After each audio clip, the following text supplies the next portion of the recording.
unashtuka moyo unaenda ti ti ti ti ti ti, hauelewi.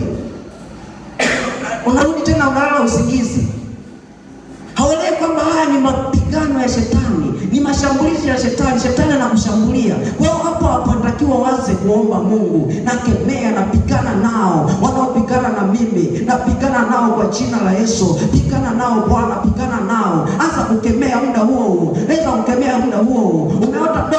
Unaota ndoto labda unapelekwa mashambani, unalimishwa. Kemea kwa jina la Yesu. Roho ya mishukule na ikataa kwa jina la Yesu. Kila kinachoingizwa kwangu, kila roho ambazo zinanifuatilia zinazotoka kwa shetani, kwa waganga, kwa ajili yangu, kwa jina la Yesu nazikemea. Kemea kwa jina la Yesu. Usikae kimya, utakuwa kipofu kama hawa wanasema walizi wake wanakuwa ni vipofu, hawaoni. Asema ni bubu, hawezi wakakosema. Wanaota ndoto lakini wanalala tena.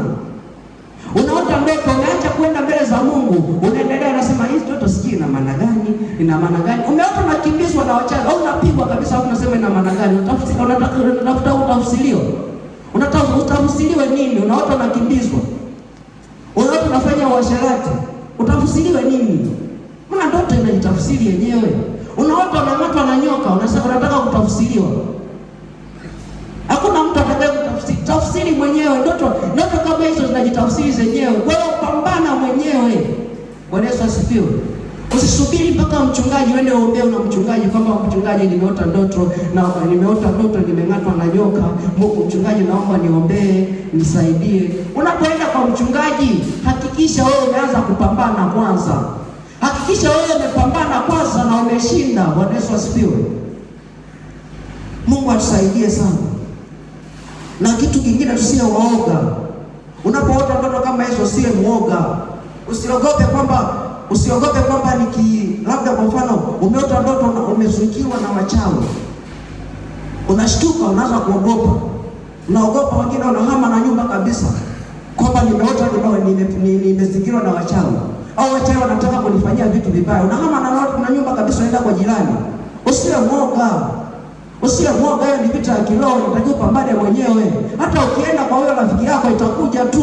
Huyo ni shetani ambaye yupo rohoni, na roho anaweza kapita popote pale.